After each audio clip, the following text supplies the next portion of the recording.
Boa noite, gente. Para quem não me ouviu antes, eu sou a Helena e eu faço parte do PET. Eu vou apresentar um pouco a nossa palestrante de hoje, que é a Flaviana Rodrigues. E ela é atualmente professora adjunta do Departamento de Química Orgânica da UF. Ela possui graduação em Farmácia Industrial pela UF e habilitação em Bioquímica com ênfase em análises clínicas. Ela realizou sua pós-graduação com mestrado e doutorado em Química, obtidos pelo Programa de Pós-Graduação em Química da UF, e concluiu o curso de formação pedagógica com habilitação em Química na Faculdade da Aldeia de Carapicuíba, em São Paulo. Ela também realizou seu pós-doutorado como bolsista de pós-doutorado nota 10 FAPERJ, no Laboratório de Compostos Bioativos da UF, na área de novos compostos híbridos do álcool perílico com prospecção à atividade antitumoral. Apresenta experiência em química e, em sua área de atuação, concentram-se os seguintes temas: síntese orgânica, carboidratos, quinonas, quinoxalina, 5,8-dionas, derivados polifenólicos, derivados de álcool perílico, derivados 1,2,3-triazólicos, benzoxaborol. Agora eu vou passar a palavra para a Flaviana, que ela vai começar a apresentar. Pode falar, professora. Boa noite, pessoal. Boa noite, Helena. É um prazer estar aqui nessa sexta-feira, né, nesse horário. Até fiquei satisfeita com a quantidade de pessoas presentes, porque eu sei que essa modalidade remota é difícil, imagine numa sexta, né? Então, mostra que vocês estão comprometidos. Agradeço pelo convite, né? Agradeço ao PET, agradeço a Carolina, que hoje não pôde estar presente aqui, mas o convite partiu dela. Fiquei muito feliz pelo convite, né? Agradecida. E vi aqui que tem alguns que foram alunos meus já nessa modalidade remota. Eu sou professora nova na universidade, né? Eu entrei em janeiro do ano passado e em março entrou a pandemia. Então, não tive esse contato inicial com os alunos, né? E essa modalidade remota foi novidade para mim e para vocês também, né? Então, eu já entrei nesse ritmo aí de aulas online, né? Encontros síncronos e assíncronos, enfim. Então, hoje a gente vai bater um papo, né? A respeito de produtos naturais, compostos naturais, né? Eu vi que o PET preparou alguns materiais iniciais, né? Só para vocês irem se ambientando com esse tema. E eu queria saber se vocês leram o conteúdo, o que vocês acharam antes da gente começar. Pode escrever no chat aí. O que vocês têm ideia, assim, em mente, quando se fala de produtos naturais, compostos naturais?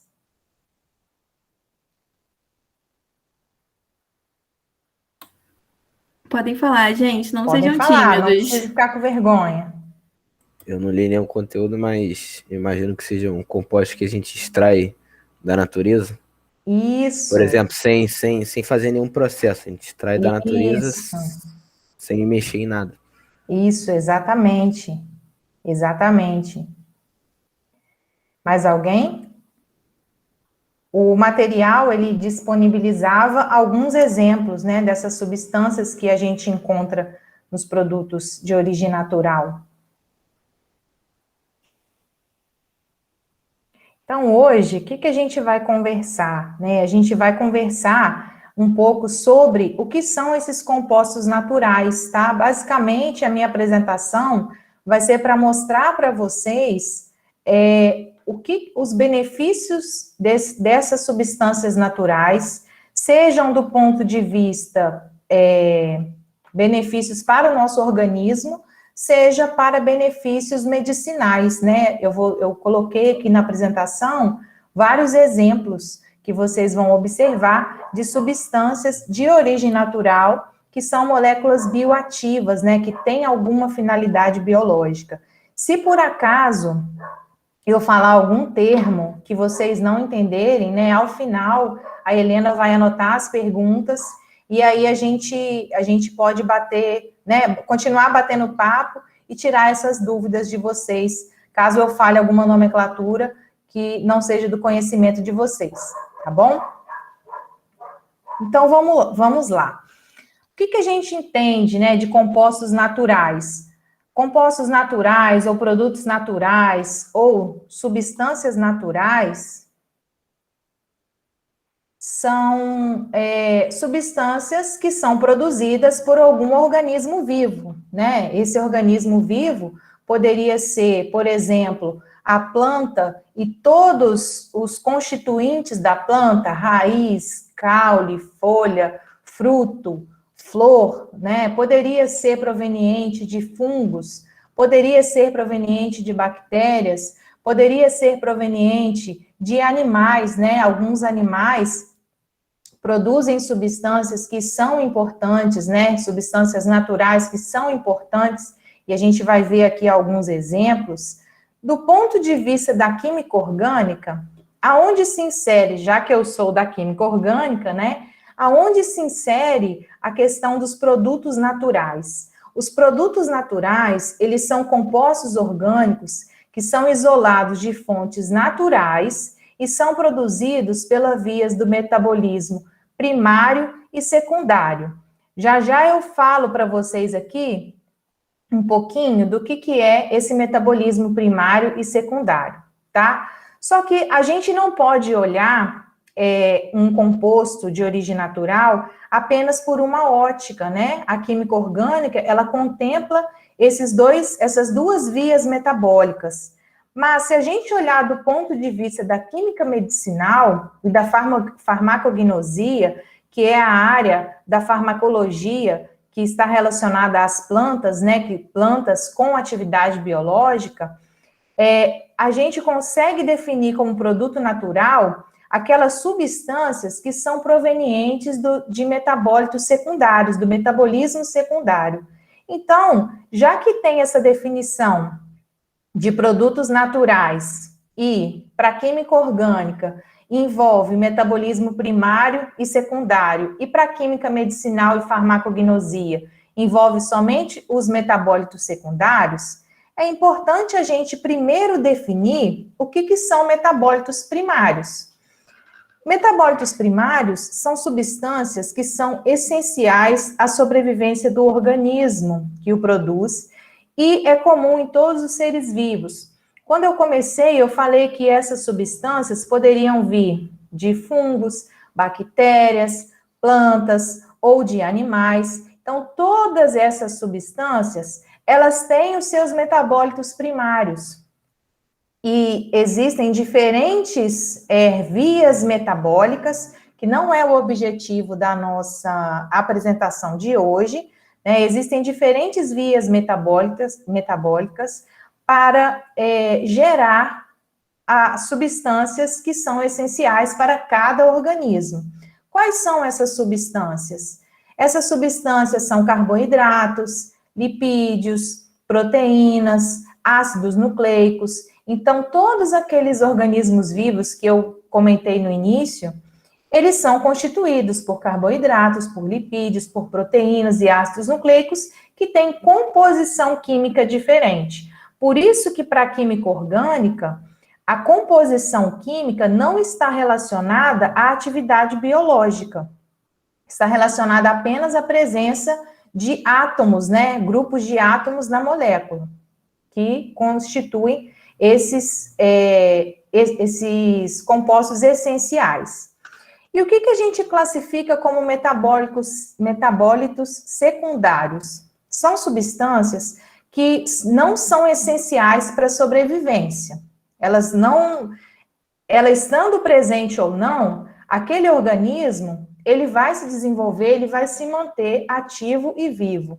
Porém, essas substâncias, elas garantem que a sua espécie possa se perpetuar no ecossistema, tá? Então, a gente vai ver quais são alguns exemplos desses metabólitos secundários que estão disponíveis e que englobam tanto a parte da química orgânica, quanto a parte da química medicinal e a farmacognosia.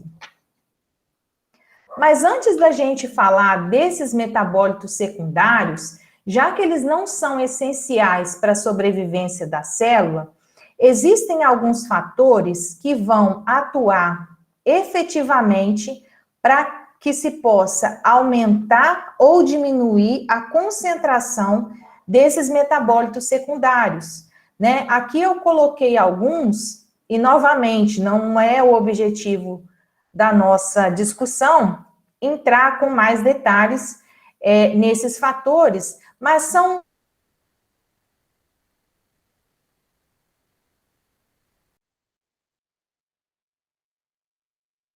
aquela molécula de ser vivo possa se perpetuar.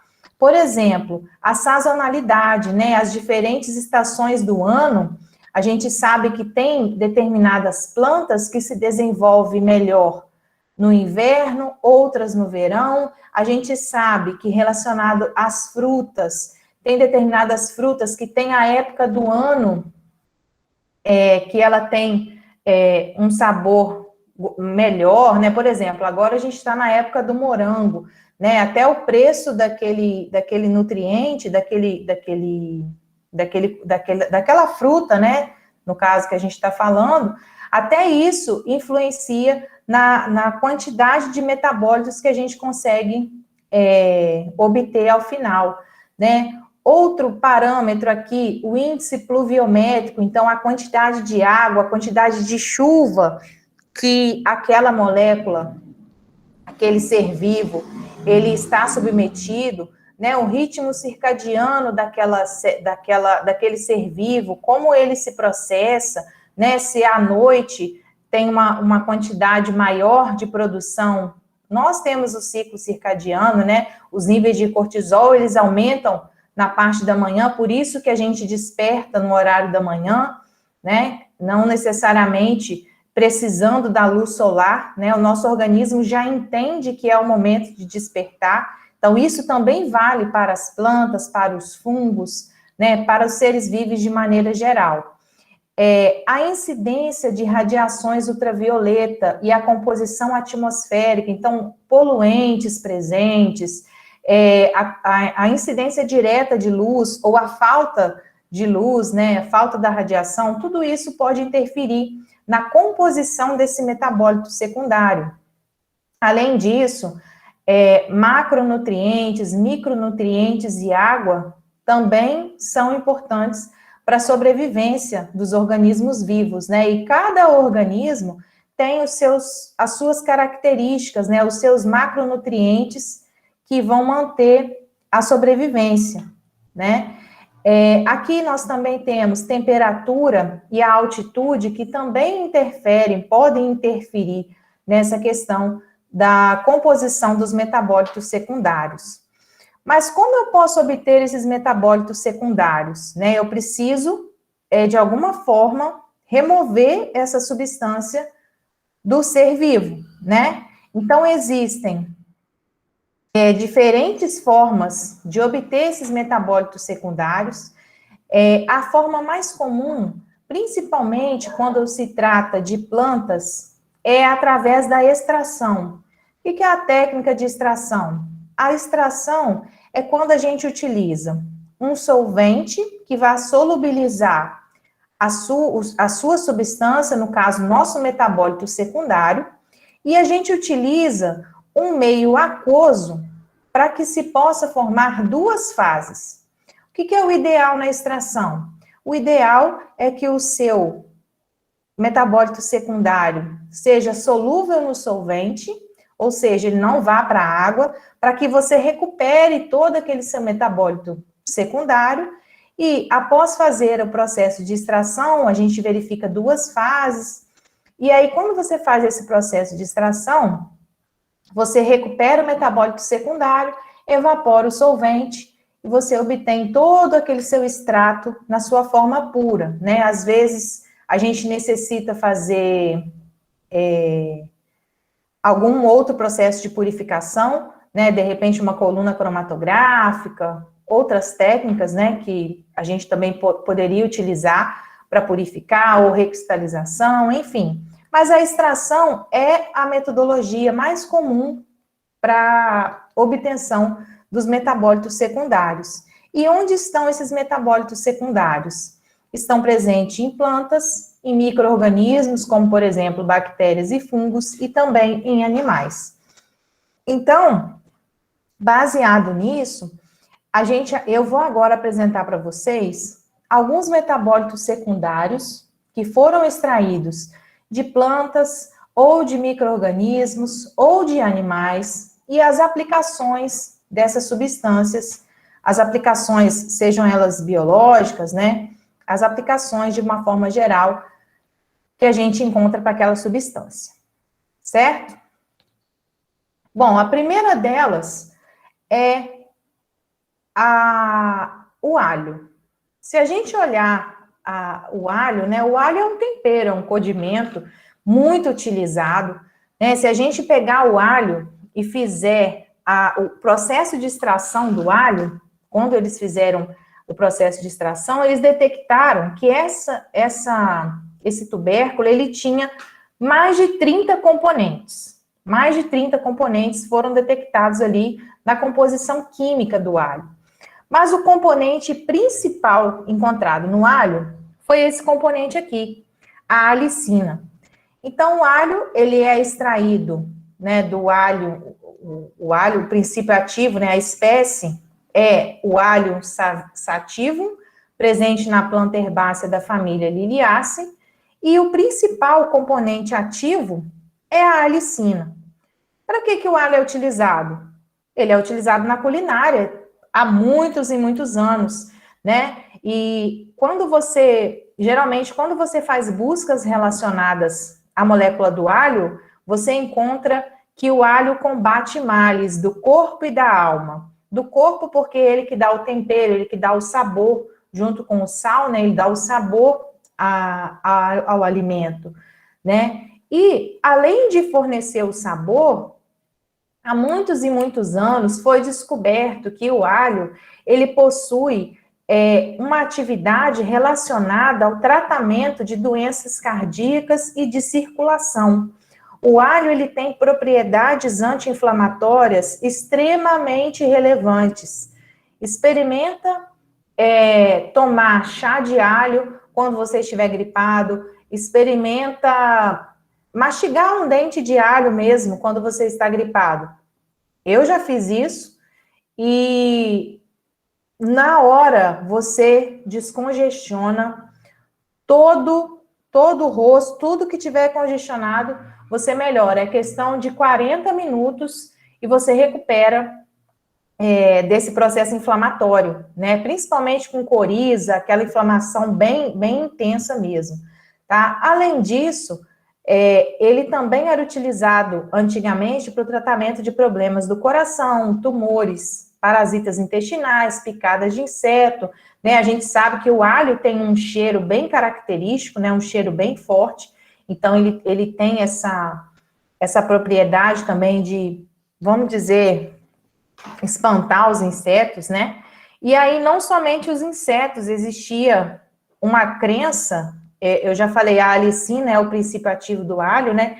Existia uma crença antigamente que o alho, ele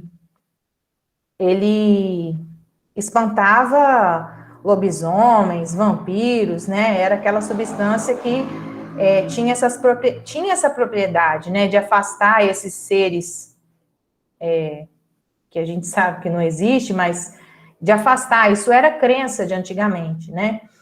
Então, aqui, a alicina, ela é responsável pelo aroma e pelas propriedades farmacológicas, antioxidantes, antibióticas, contra vários micro-organismos que o alho apresenta, tá?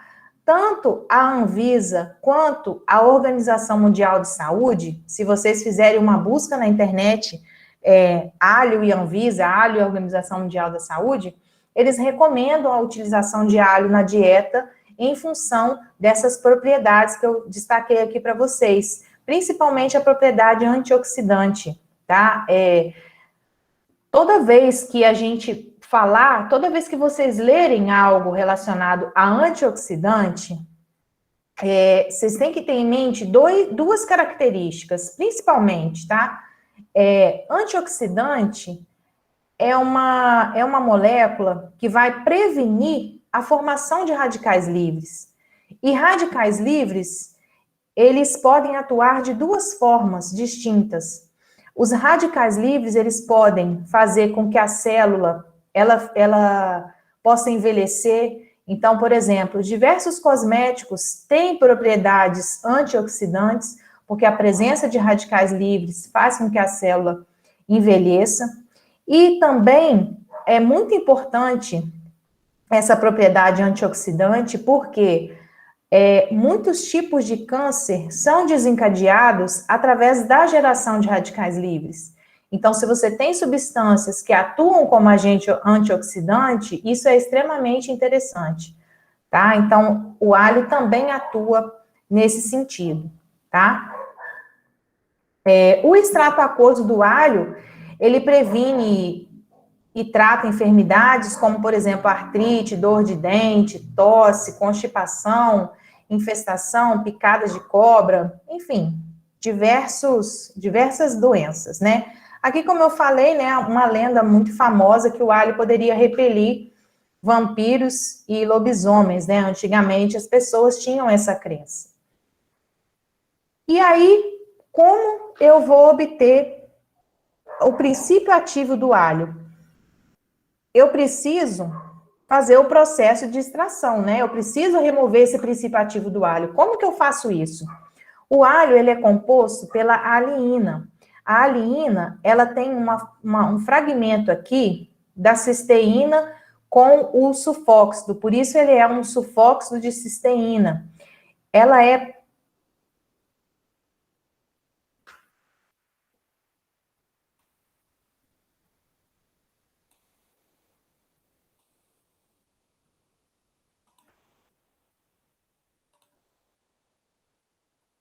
Gente, tá tudo certo? Sim, estamos te ouvindo normalmente.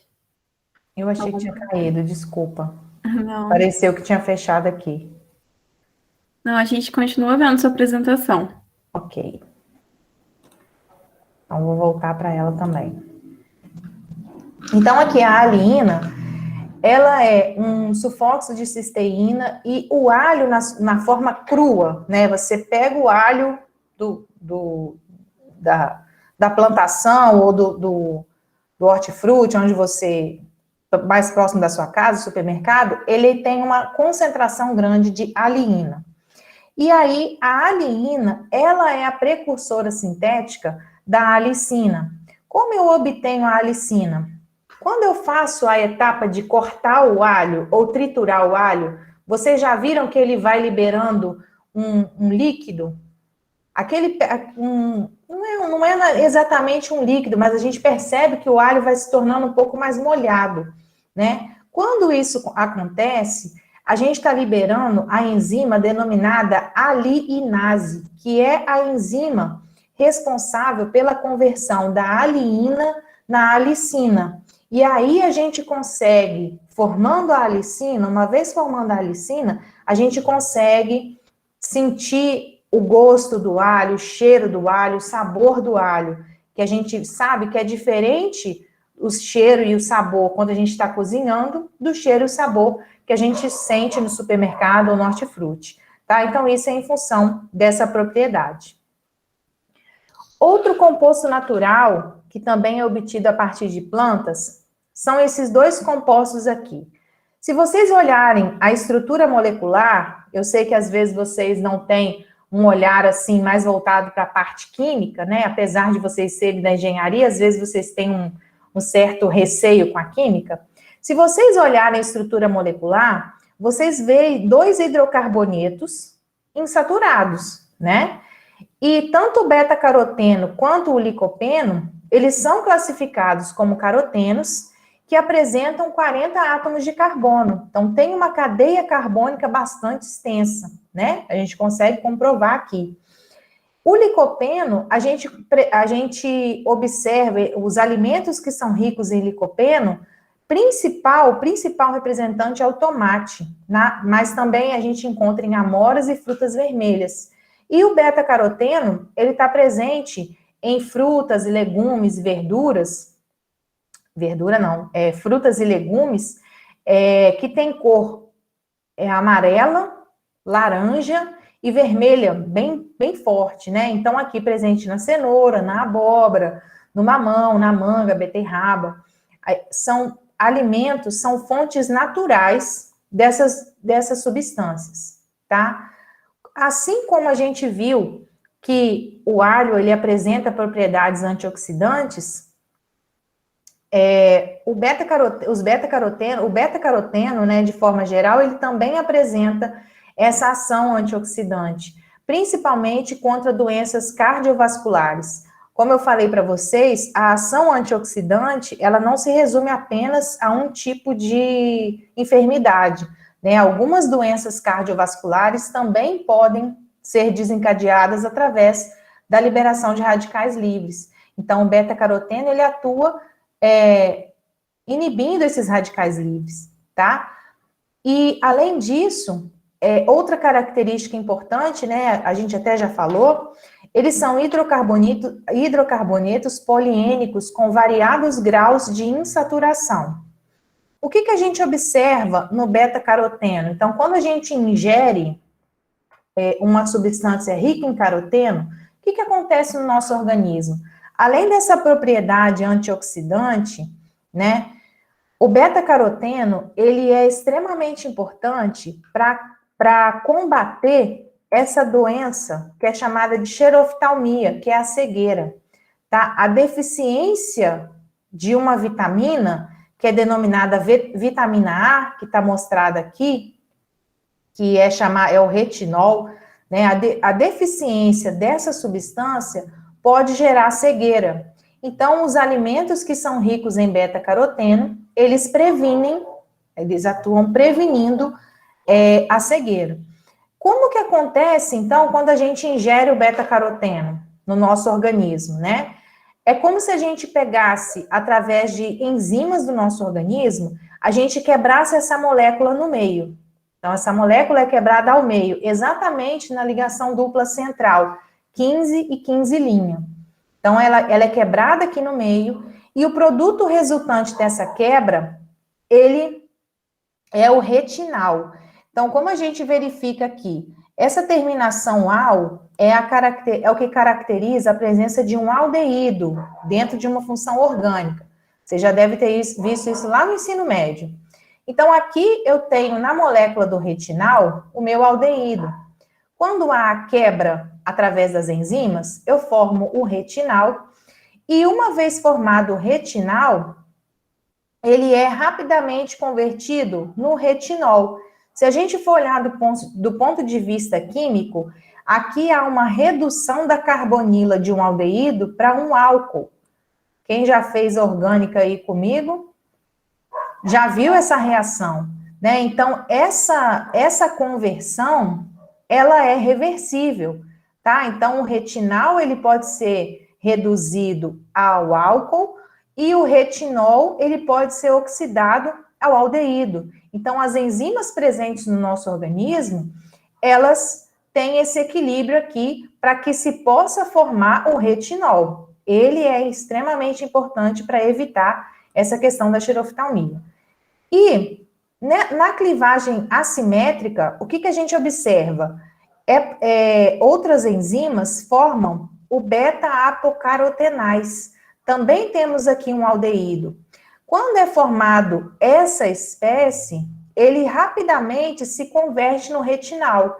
Então, ambas as clivagens levam à formação do retinal. Porém, essa passa por um intermediário, tá? E aqui precisa haver uma nova clivagem para formar o retinal. Só que esse aldeído, quando ele é formado, existem algumas enzimas que convertem esse aldeído, oxidam esse aldeído a ácido carboxílico. E quando esse ácido carboxílico é formado, aí a reação é irreversível. Aí a gente não consegue retornar para formar retinal e depois formar o retinol. Então, são reações que a gente não consegue reverter.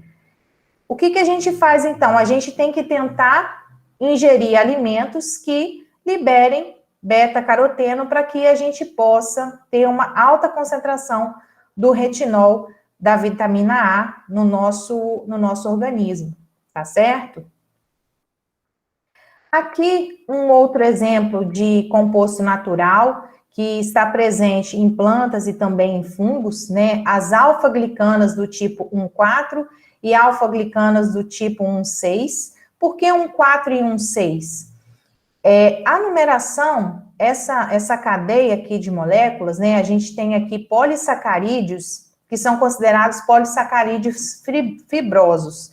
Eles são encontrados em alimentos ricos em fibras, por exemplo, aveia, arroz integral, farinha de trigo integral, algumas leveduras como Saccharomyces cerevisiae, também a gente encontra as alfa-glucanas, principalmente na parede celular dessas leveduras e dos cogumelos, mas de forma geral, alimentos ricos em fibras, né? Quando a gente começa uma dieta, geralmente os nutricionistas, os nutrólogos, né, eles pedem que a gente substitua a farinha branca pela farinha integral, o arroz branco pelo arroz integral. Por quê? Porque essas substâncias, elas são responsáveis por gerar saciedade e retardar a absorção de carboidratos, açúcares e gorduras no nosso organismo. E como consequência disso, a gente acaba associando, né, uma boa alimentação, a prática de atividade física, a gente acaba perdendo peso quando a gente adiciona essas moléculas na nossa rotina alimentar, né? Então, é uma consequência, né, do aparecimento, da perda de peso.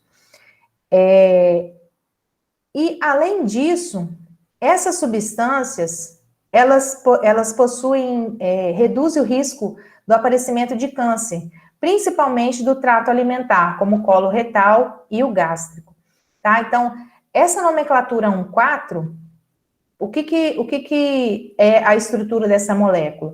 Aqui a gente tem 2 tipos de açúcares que estão ligados entre si. Como é essa ligação? Quando eu faço a numeração numa cadeia, eu começo a numeração a partir desse oxigênio aqui. Então, esse seria o número 1, começa a partir dessa molécula aqui, vizinha a esse oxigênio. Então, seria 1, 2, 3, 4, 5, 6. Então, se a gente fizer a numeração, aqui a gente tem uma ligação do tipo 1,4, então o carbono 1 dessa molécula com o carbono 4 dessa molécula, e aqui a gente tem o carbono 1 dessa molécula com o carbono 6 dessa outra molécula. Por isso a nomenclatura 1,4 e 1,6. Outro composto de origem natural, que é extraído de plantas, né, isolado de óleos essenciais, de menta, capim-limão, cereja, sementes de aipo, é essa substância que está mostrada aqui, que é o álcool perílico, tá? O álcool perílico, ele é uma substância que atua como agente quimiopreventivo, principalmente em tumores de cólon, melanoma e neuroblastoma. Essa substância, se a gente olhar aqui a molécula, né, olhando a química da molécula, a gente também vê a hidroxila de um álcool, né, por isso a nomenclatura álcool perílico, e a gente vê aqui a presença dessas ligações duplas na molécula. Nesse caso aqui, a gente classifica os produtos naturais, eles são classificados em função da sua constituição estrutural, né? E o álcool perílico, ele é classificado como terpeno.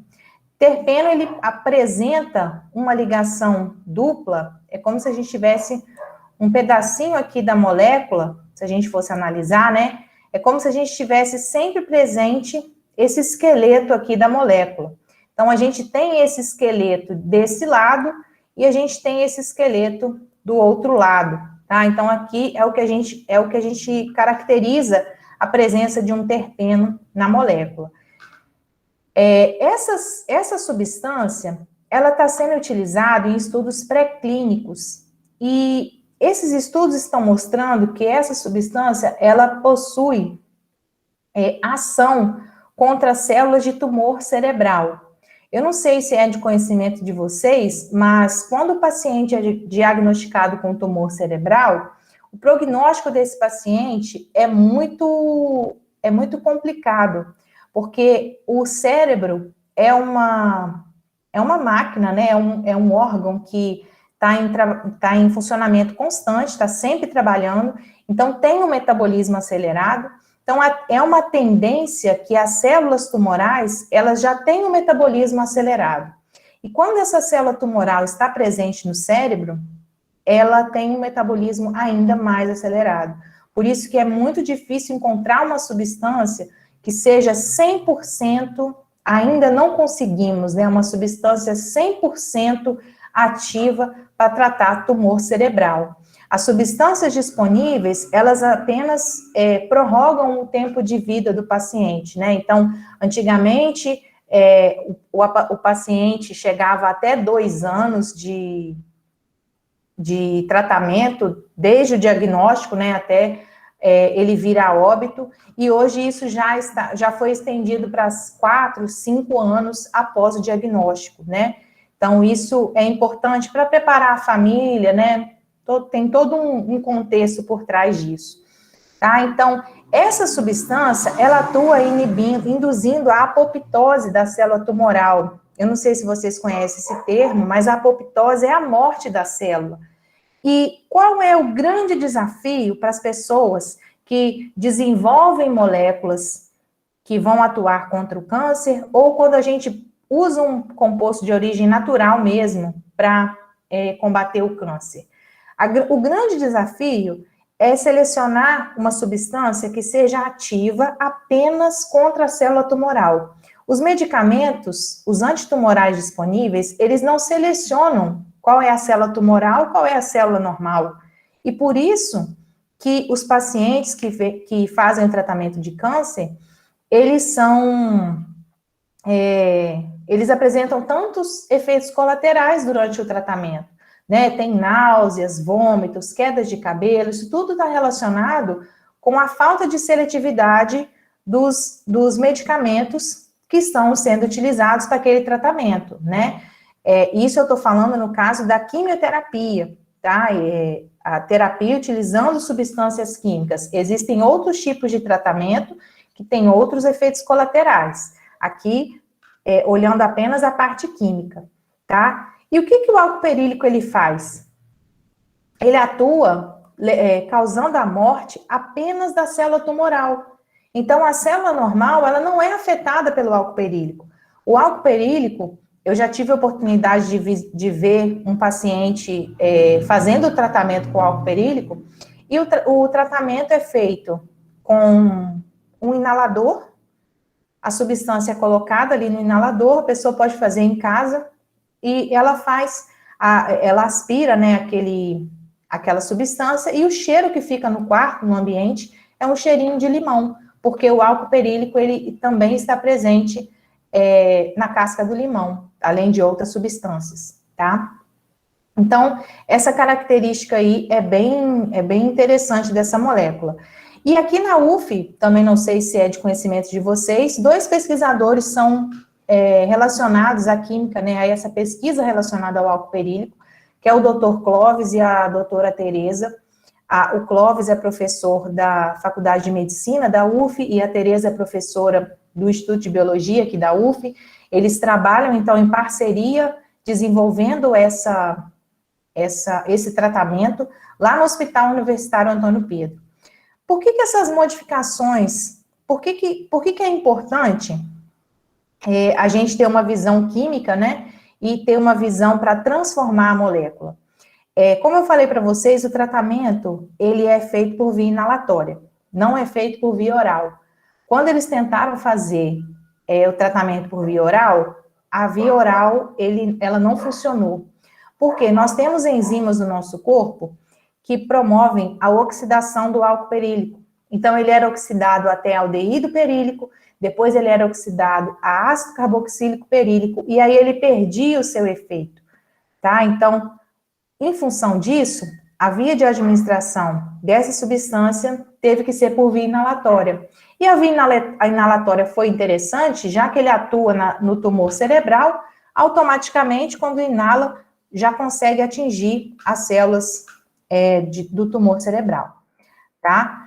E essa pesquisa está sendo feita, então, para pacientes com glioma aqui no Hospital Universitário Antônio Pedro.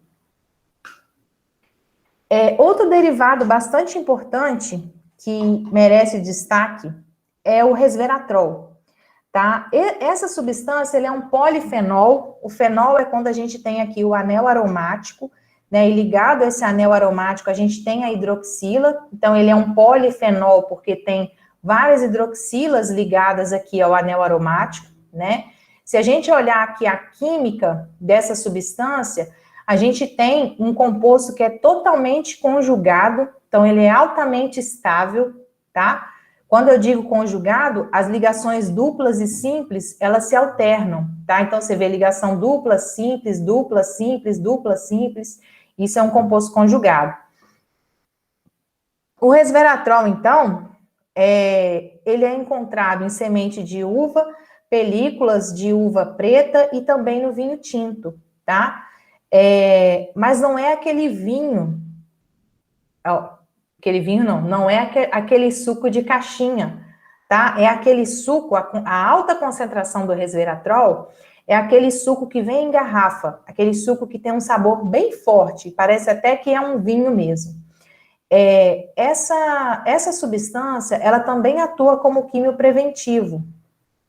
Então, ela auxilia no combate a radicais livres, tem ação antioxidante, e muitos cardiologistas, nutricionistas, eles falam que a ingestão de uma taça de vinho por dia é benéfica para o coração, é benéfica para evitar o câncer, justamente por essa propriedade quimiopreventiva que a presença do resveratrol numa taça de vinho tem. Mas, claro, quando a gente pensa num produto natural, isso não pode ser ele não é porque ele é natural que ele tem que ser usado com grande quantidade, né? Existe um limite de absorção no nosso organismo. Então, uma taça de vinho é o suficiente para o seu organismo estar bem, né? Estar protegido contra as enfermidades que podem vir a acometer aí, tá?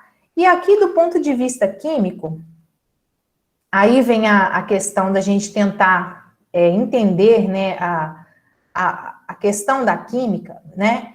Muitas vezes, a gente precisa olhar a molécula e verificar o que eu posso fazer para fazer com que essa molécula seja melhor.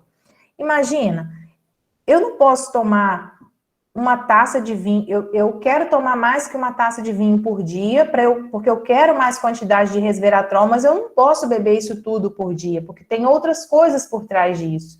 Então, será que eu poderia fazer modificações estruturais nessa molécula que permitisse com que ela fosse, que tivesse, por exemplo, uma atividade melhorada? O que aconteceu aqui com esses pesquisadores, o Lin e os outros pesquisadores? O que eles investigaram?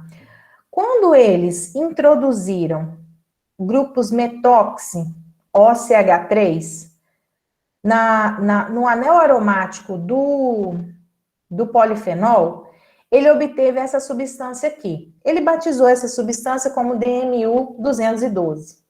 Então, aqui a gente consegue ver que tem um grupo a mais do que o precursor, né? E tem outros grupamentos aqui presentes. A atividade biológica, nesse caso aqui, foi uma atividade investigada para câncer. Então, aqui ele testou duas linhagens celulares.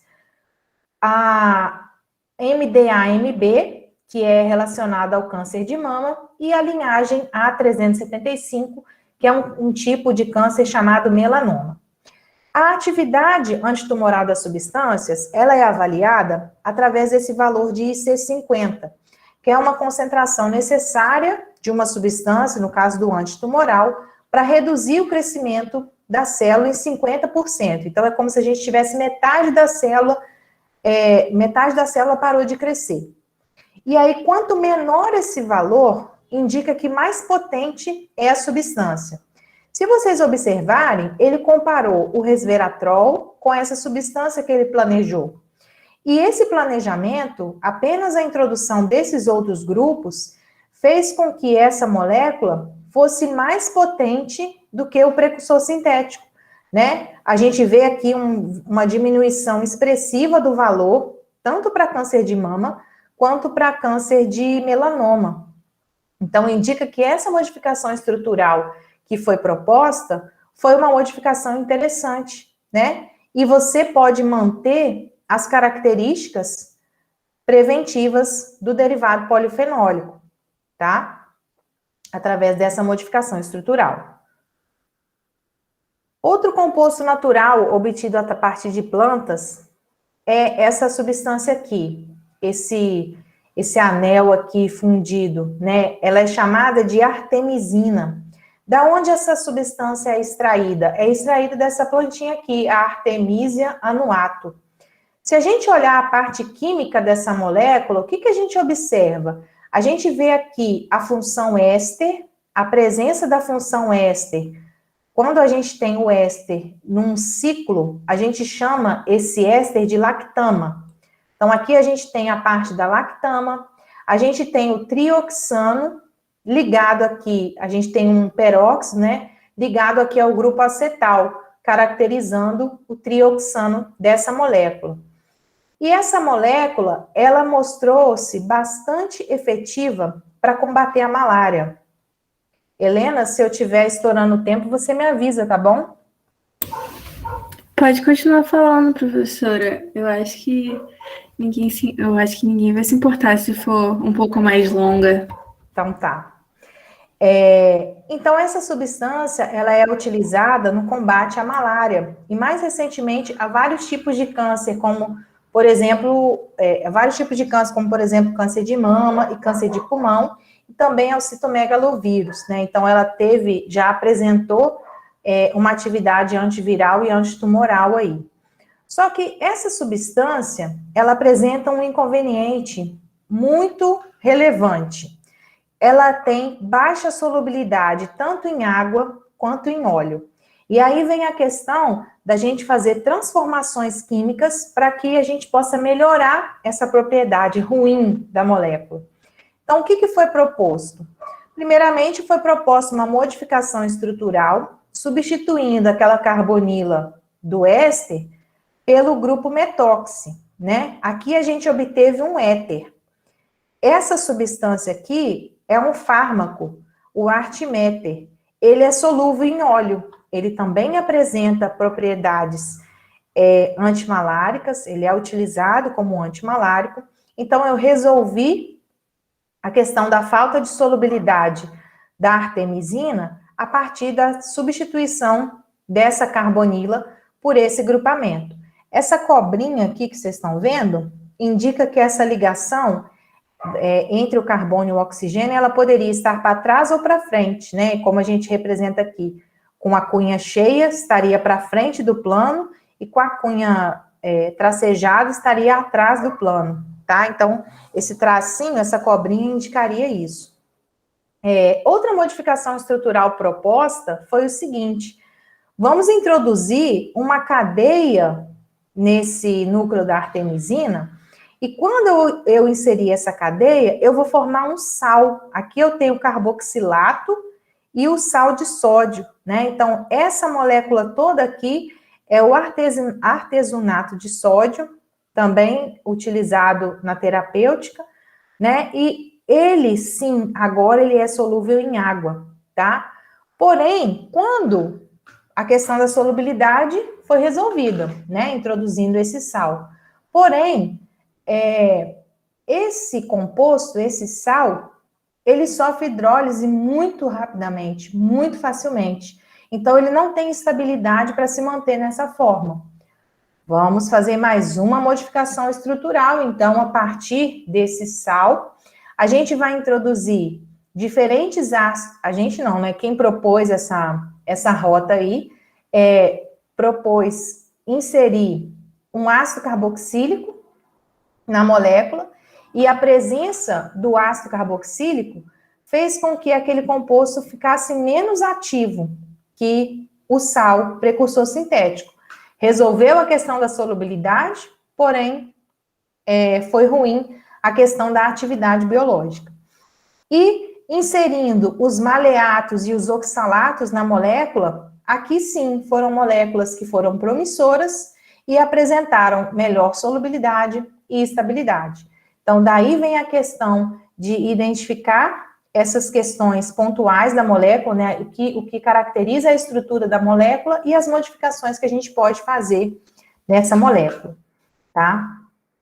Um outro composto natural, obtido a partir de planta, está mostrado aqui, é a oridonina.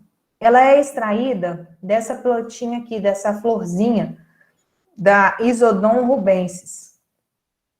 O que essa molécula teve inicialmente de importante? Né? Ela foi utilizada para o tratamento de vários tipos de câncer. E, recentemente, ela apresentou uma atividade antimicobacteriana. Antimicobacteriana indica que essa substância, ela foi ativa contra a cepa de bactéria, Mycobacterium tuberculosis, que é o causador da tuberculose. Então, além de apresentar essa atividade antitumoral, essa substância recentemente também apresentou atividade antibacteriana. E, assim como a artemisina, ela também apresentou uma baixa solubilidade, e isso dificultou a utilização dessa substância na clínica. Apesar dos testes in vitro, que é o teste que a gente faz inicialmente, antes de efetivamente fazer o teste em animais, né, ou levar para humanos, a gente faz esse teste in vitro. Esse teste foi super interessante, porém, a baixa solubilidade inviabilizou a questão da utilização na clínica. Então, qual foi a proposta? Nesse carbono aqui, carbono 14, no total aqui da molécula, tá? Nesse carbono foi introduzido aminoácidos e ácidos carboxílicos nessa posição desse carbono. Então, aqui foram obtidos 2 produtos diferentes a partir da oridonina, e a introdução desses grupamentos permitiu com que esses 2 compostos fossem mais ativos e melhoraram a questão da solubilidade, que era o problema inicial da oridonina. Outro composto de origem natural, está mostrado aqui para vocês, é a quinina. Ela é extraída da casca da espécie Cinchona officinalis, e essa substância, se vocês olharem aqui, ela apresenta um centro quiral, que é quando o carbono está substituído por 4 substituintes diferentes entre si, né? Então, aqui a gente tem o centro quiral, tem um anel heterocíclico, tem outro anel. Essa molécula, ela é denominada de alcaloide, porque na molécula, no núcleo principal dela, que é esse anel aqui da quinolina, tem um nitrogênio como um heteroátomo. Então, toda vez que vocês encontrarem, aquela substância é um alcaloide, todo alcaloide, ele precisa ter um nitrogênio no núcleo principal do arcabouço daquele composto natural, daquele produto natural, tá? Então, ele foi o primeiro antimalárico descoberto, por muitos anos ele foi utilizado. Ainda hoje mas sobre restrições médicas, né? Quando não há outro tipo de medicamento, porque os antimaláricos, eles são extremamente tóxicos, né? A quinina é um deles, que apesar de ter o efeito terapêutico bastante significativo, ele apresenta toxicidade também bem elevada, tá? E a quinina, ela também tem propriedades antitérmicas, antimaláricas e analgésicas. E aí, eu trouxe essa observação aqui, Porque recentemente, com essa questão do coronavírus, né, houve uma fake news divulgada aí que a água tônica, ela iria, a ingestão de água tônica iria prevenir o indivíduo de pegar coronavírus, porque ele tinha quinina, e a quinina era uma substância que era um antiviral e ia proteger contra o coronavírus. Realmente, a água tônica, ela apresenta na sua composição o hidrocloreto de quinina. Então, você tem aqui presente nas águas tônicas, você tem a presença da quinina. Só que essa quinina, ela é adicionada nessa composição em baixas concentrações. É ela que dá aquele gosto amargo que essa bebida tem, tá? É a presença da quinina que dá esse gosto amargo. A quantidade de quinina que tem lá dentro não possui nenhum tipo de efeito terapêutico, nem contra a malária, nem contra qualquer outra doença. Ela está ali apenas para dar o sabor, tá? Então, só para deixar claro que muitas coisas também a gente precisa analisar com calma, né? A gente precisa verificar a veracidade, né? E procurar saber as propriedades das substâncias para a gente poder realmente afirmar que aquilo ali é extremamente importante, tá? Outra substância que merece destaque, também extraída de plantas, é o paclitaxel. Essa substância ela é comercializada como Taxol, e ela é extraída da casca dessa plantinha aqui, a Taxus brevifolia. Essa substância, ela é um agente antitumoral, ela atua como um agente antimitótico. Eu não sei se vocês se lembram, que no momento da divisão celular, a célula ela precisa entrar no processo de mitose, né? Sem esse processo de mitose, ela não se reproduz. Então, essa substância, ela atua inibindo esse processo de replicação celular. Por isso que a célula tumoral, por isso que ele é utilizado, no caso, né, como um agente antitumoral. E ele é utilizado na clínica contra câncer, contra tumores de ovário, mama e pulmão. E como ele atua nesse processo da mitose? Não sei se vocês se lembram, mas a mitose também tem várias fases. E uma das fases mais importantes é quando os microtúbulos, eles migram para a extremidade da célula, e aí a célula começa a se dividir em duas. Se esses microtúbulos não se estenderem para a extremidade da célula, ela não consegue se dividir.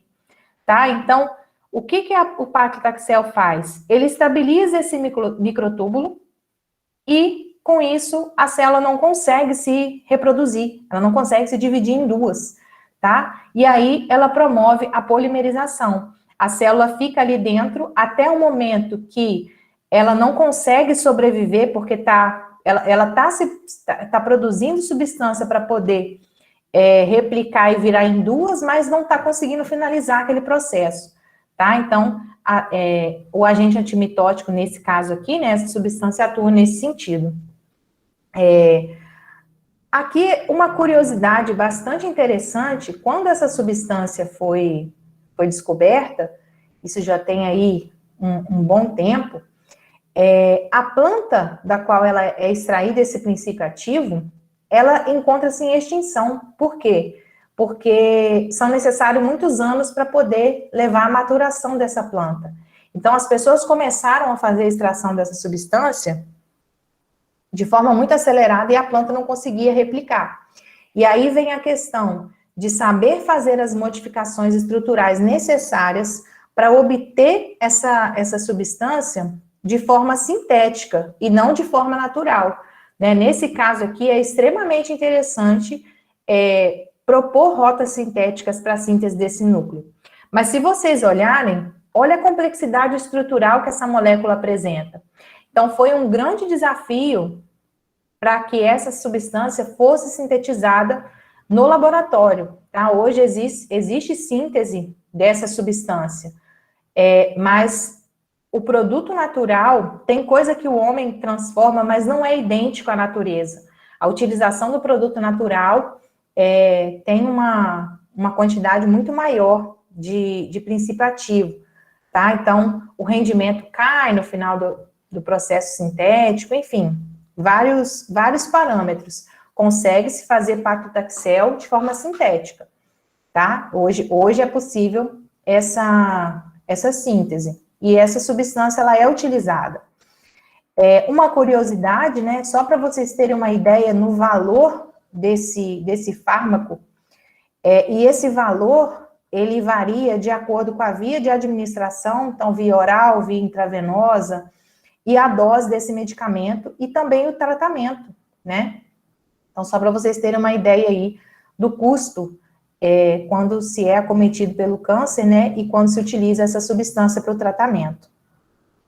E aí, foi verificada que uma modificação estrutural do paclitaxel, substituindo esse fenil por esse grupo, por esse éter aqui, esse éter volumoso, formando o docetaxel, aqui obteve-se um derivado que foi 1,6 vezes mais potente que o precursor sintético. Então, mostrando aqui realmente que a introdução de outros grupos permitem, né, a obtenção de moléculas mais ativas, tá? Outros compostos de origem natural, a partir de plantas, estão mostrados aqui, a vincristina e a vinblastina. Também apresenta a maioria dos produtos naturais, vocês estão observando, que eles têm uma complexidade estrutural bem presente, né? Essas duas substâncias são alcaloides. Se eu falei que alcaloides têm o nitrogênio na molécula principal, olha, nitrogênio, nitrogênio, nitrogênio. Então, vocês conseguem observar que realmente se trata de um alcaloide. Essa substância, ela é extraída, isolada de plantas desse gênero, faltou um azinho aqui, Cataranthus roseus ou Vinca rosea. Ela é utilizada para diversos tipos de tratamento de câncer, como, por exemplo, linfoma de Hodgkin, sarcoma de Kaposi, câncer de ovário, câncer de testículo, leucemia linfoblástica aguda infantil. E essa substância, ela também é um agente antimitótico, porém, ela atua inibindo as beta-tubulinas, inibindo a polimerização dos microtúbulos. Então, é um mecanismo um pouco parecido com o que a gente viu para o paclitaxel, e essa substância, a extração dela também, de produto de origem natural, também leva aqui pode levar, né, à extinção desse produto natural, dessa plantinha, né?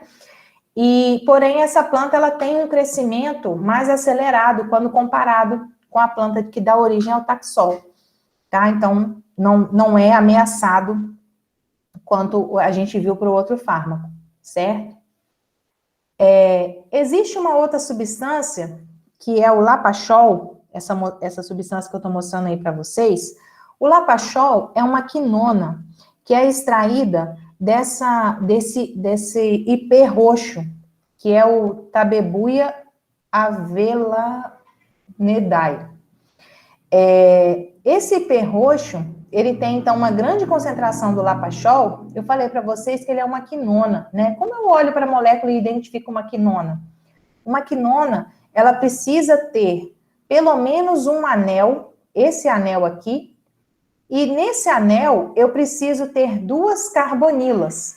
E essa carbonila, ela pode estar presente na posição 1 e na posição 4 do anel, caracterizando uma quinona do tipo 1,4, ou essa carbonila pode estar aqui nessa posição e nessa posição. Não é o nosso caso, mas caracterizaria uma quinona do tipo 1,2, tá? Então, essa substância, ela também apresentou uma atividade antitumoral e através da indução de estresse oxidativo. O que ela faz? Resumidamente aqui, o que é o estresse oxidativo? É a geração de radicais livres.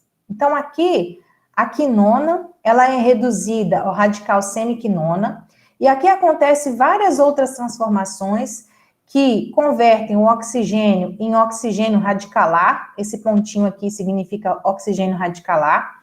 A superóxido desmutase é uma enzima que converte esse oxigênio radicalar em peróxido, esse peróxido, ele é convertido e forma o radical hidroxila, que é um radical extremamente tóxico.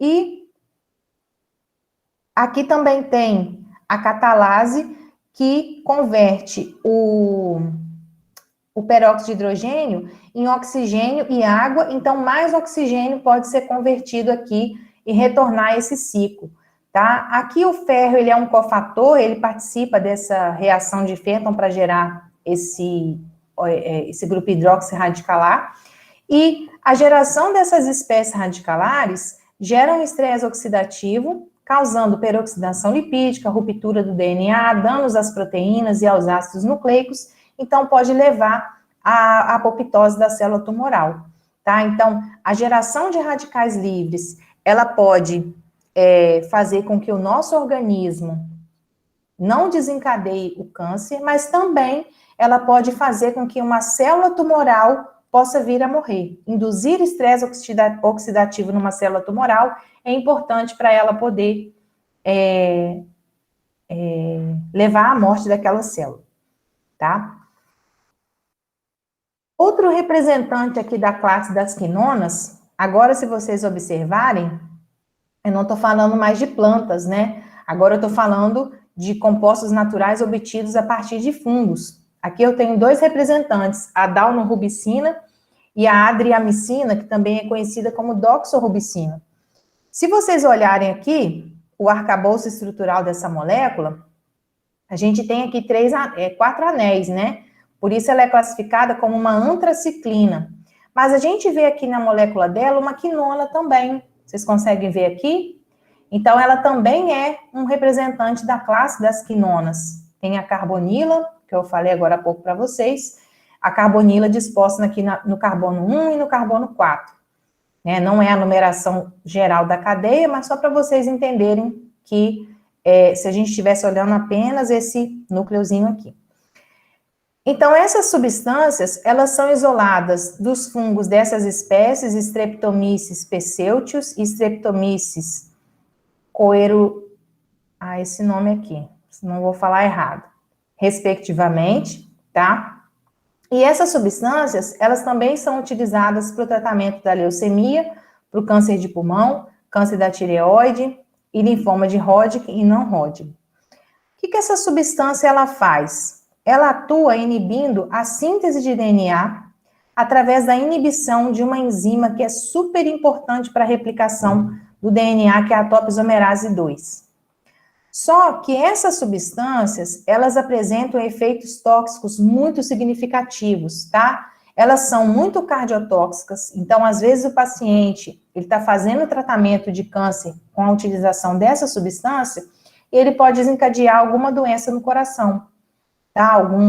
Algum infarto ou angina, né? Então, ela apresenta uma cardiotoxicidade. Essas substâncias apresentam essa propriedade, que é ruim, né? E, além disso, essas substâncias, elas rompem os eritrócitos e os leucócitos. Os eritrócitos são as nossas hemácias.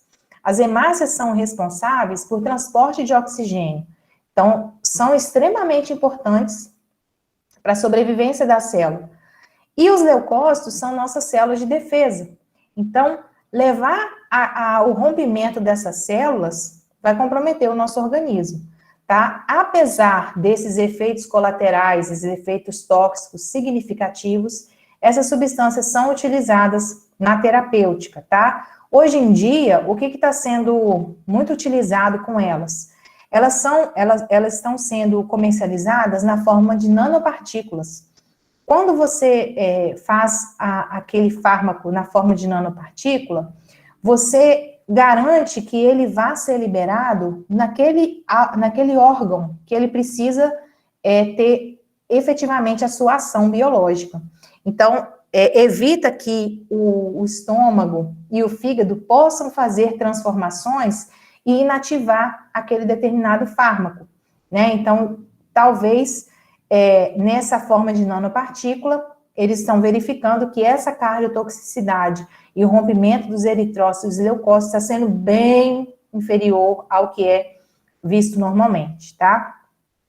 Como que acontece, então, como que essa molécula atua aqui? Bem resumidamente, para vocês entenderem, tá? Quando a célula, ela vai se reproduzir, né, um processo de replicação normal da célula, o DNA, ele precisa se multiplicar e ele se torna superespiralado porque ele está no processo de multiplicação celular. Então, nesse momento de replicação, a gente tem aqui uma fita de DNA muito densa, tá? E aqui, se a gente fosse pensar dentro do núcleo, se a gente estivesse olhando aqui dentro do núcleo, o que a gente observa?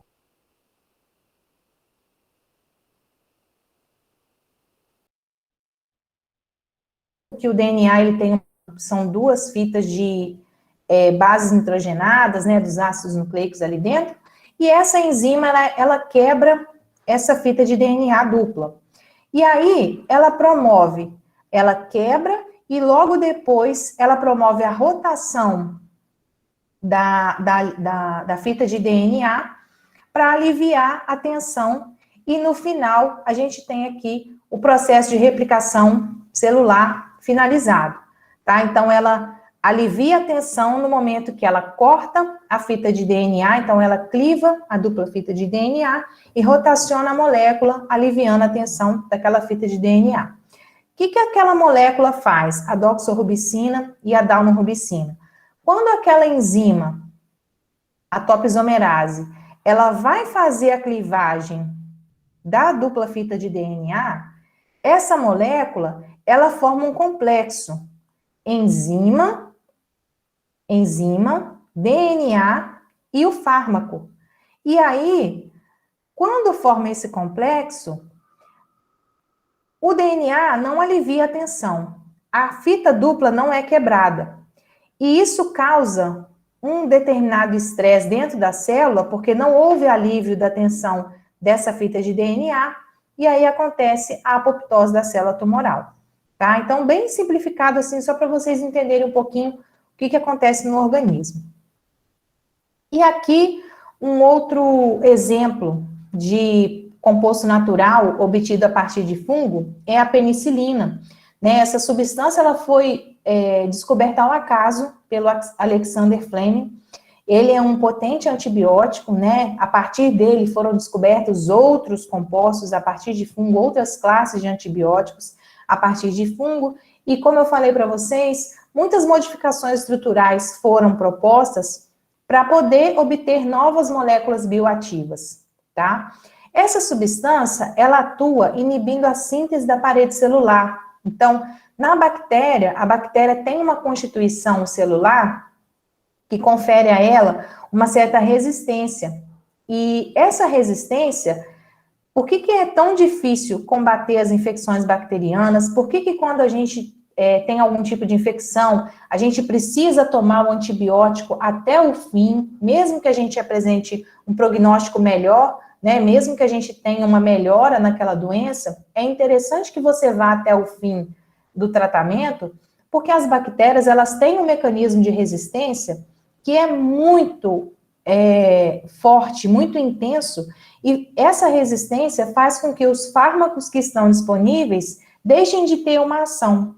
E aqui eu estou destacando para vocês um dos tipos de resistência, que é através da inibição enzimática. O que acontece? Quando a gente ingere a penicilina para combater uma determinada infecção bacteriana, alguns tipos de bactérias apresentam essa enzima, que é chamada de beta-lactamase.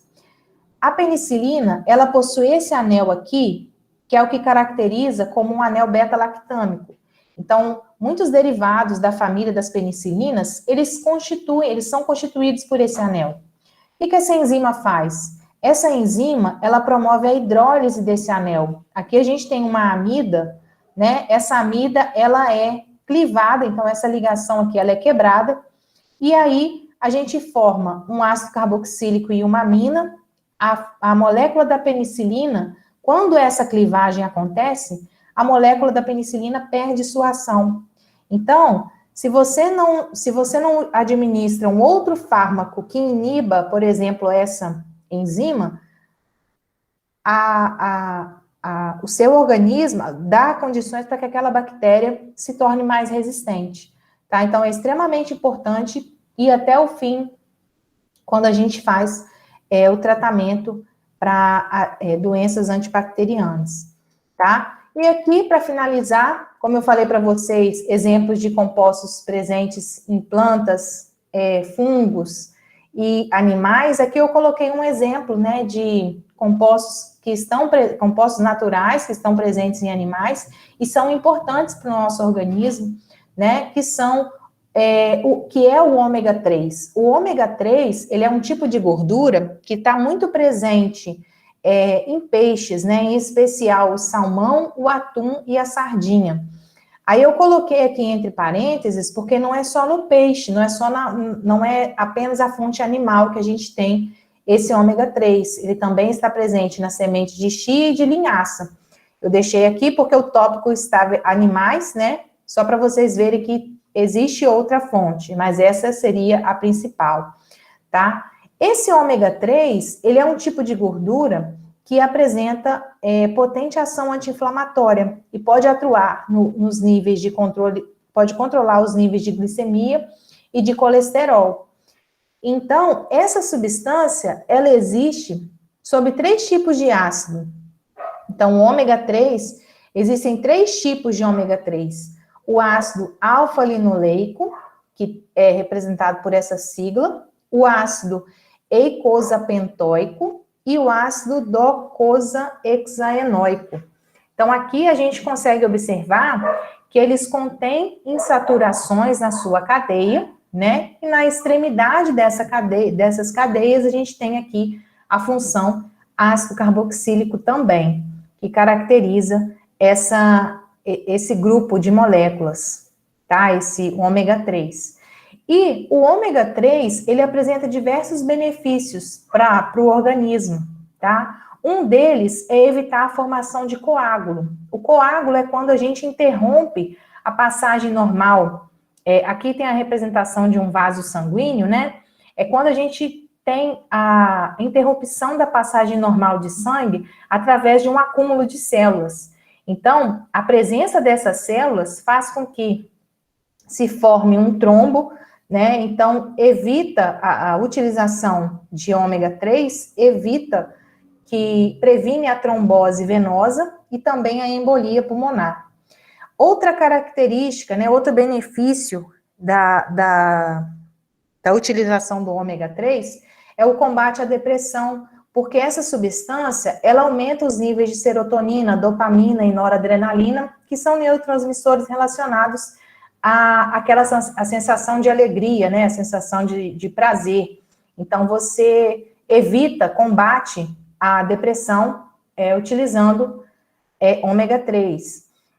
Além disso, essa substância também atua controlando os níveis de glicose no sangue e melhora o funcionamento cerebral, em especial a questão da memória e o raciocínio. Por quê? O cérebro, ele é um órgão que é muito rico em gordura, gordura e água, né? São 2 componentes bastante presentes no cérebro. Então, quando a gente ingere uma quantidade de ômega 3 na nossa dieta, a quantidade necessária, a gente desencadeia uma melhora bem significativa, tanto na memória quanto no raciocínio, tá? E para a gente fechar aqui a nossa conversa, né?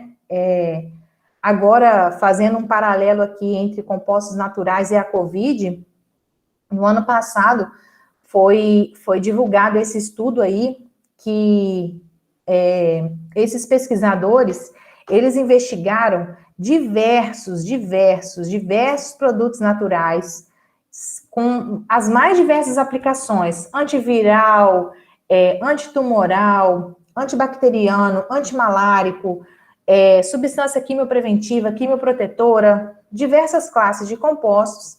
E esses compostos representados aqui nessa figura, essa figura eu extraí do próprio artigo, eles foram aqueles que se mostraram aí efetivos, né? Se vocês olharem aqui, a quinona está entre um dos representantes, né, dessa classe. E aqui existem outros compostos também de origem natural que foram ativos. tá? Então, os produtos naturais, eles fornecem uma resposta a essa questão, o dilema. O que é o dilema? A gente precisa, para combater a Covid, né, toda infecção viral, bacteriana, as substâncias, quando elas são propostas, ela precisa passar por um tempo de estudo, de ensaios clínicos. Fase 1, fase 2, fase 3, fase 4 e a fase da farmacovigilância. E existe esse tempo justamente para poder investigar se houve a formação de efeitos colaterais, enfim, diversos fatores. E aí, essas substâncias de origem natural, elas têm uma tendência a apresentarem baixa toxicidade. E, por isso, elas são utilizadas, foram investigadas, né, nesse estudo, nessa questão da investigação de uma possível droga para combater o coronavírus. Nesse estudo, eles também investigaram a cloroquina, a hidroxicloroquina, desculpa, e eles viram que realmente ela não apresentava o efeito que eles esperaram, tá? Então, só para a gente verificar que o produto natural, ele auxilia em combate de diversas enfermidades, tá? A gente utiliza para manutenção do nosso organismo, né, seja para sobrevivência ou também no combate a alguma determinada infecção. E para a gente concluir, né, a gente verificou aqui todas essas substâncias que eu mostrei para vocês são metabólitos secundários, todas elas. Todos esses extraídos das plantas são metabólitos secundários. E esses metabólitos, eles desempenham um papel fundamental para descobrir novas substâncias bioativas, principalmente dentro da química medicinal, que estuda essa questão das propriedades bioativas da molécula. Né? O que a gente também consegue concluir? Se a gente tiver uma alimentação adequada, hábitos saudáveis, isso tudo vai contribuir para o bom funcionamento do nosso organismo. Vocês também viram que os produtos naturais, eles possuem complexidade estrutural, geralmente eles têm muitos centros estereogênicos, né? Então, a síntese nem sempre é uma síntese muito fácil de se pensar, não foi o foco nosso aqui de síntese, mas vocês conseguem ter uma noção que não é algo fácil de se planejar, né? Devido ao elevado potencial para mostrar excelentes atividades biológicas, os produtos naturais, eles têm sido fontes de agentes terapêuticos, isso há muitos anos, né, mas no final do século XX, início do século XXI, foi o momento que deu o boom, né, no início da química medicinal, e as modificações estruturais, elas podem permitir melhora da solubilidade, melhora da potência daquela atividade, permite a maior estabilidade ou seletividade de determinado composto, né? Então, vocês viram que a química transforma tudo isso em algo que pode ser ainda melhor, mais benéfico para o ser humano ou para a natureza de uma forma geral, tá? Então, eu fico por aqui, meu contato tá aí, caso vocês queiram tirar alguma dúvida. E é isso. Muito obrigada, professora. Você trouxe muitas informações muito interessantes e eu não sabia, a maior parte, né, do que você trouxe quando a gente pesquisou sobre compostos naturais. A gente encontrou sobre outros compostos também e você deve ter visto, né, que a gente comentou mais sobre a cúrcuma, limão, foram compostos diferentes do que você trouxe hoje pra gente. Sim. Eu vi lá no material, vocês colocaram limão, né? Sim, limão, malmiquer, a própolis vermelha e a cúrcuma. Isso. A cúrcuma estava até naquele estudo ali, você viu? Eu coloquei até por causa desse material que vocês colocaram. Mas, por exemplo, vocês destacaram lá, na parte do limão, a presença do ácido cítrico, né, que está presente no limão. E aí, além do ácido cítrico, o limão, ele também é rico em vitamina C, né? Eu até deixei para falar no finalzinho, algumas propriedades dos produtos naturais, principalmente aqueles que a gente faz a ingestão, a gente precisa fazer a ingestão imediata. Então, por exemplo, eu estou gripado e eu quero ingerir um suco de limão ou de laranja para melhorar, né? Quero dar vitamina C para o meu organismo. Eu tenho que acabar de fazer o suco e tomar. Se eu não tomar esse suco em 5 minutos, aquela vitamina C, que ela é rica em grupos hidroxila, com o contato com o ar, ela é oxidada. E quando ela é oxidada, ela já perde o efeito. Então, por exemplo, você está num restaurante, se o garçom demorar muito para levar o seu suco de laranja, seu suco de limão, você pode tomar o seu suco normalmente, mas não vai ter vitamina C ali na proporção que você precisaria normalmente. Então aqueles sucos, né, que a gente faz em casa, deixa na geladeira aquele jarro, nada adianta. Não, vitamina C não tem. Tem outras mas coisas, tem açúcar. Por isso que eles falam para você espremer o limão de manhã, né, e tomar aquele copo com limão espremido na hora. Naquela hora. Sim. Exatamente. Várias pessoas fizeram perguntas, se a senhora não se importar, eu posso ir lendo aqui? Pode. Aqui, ó.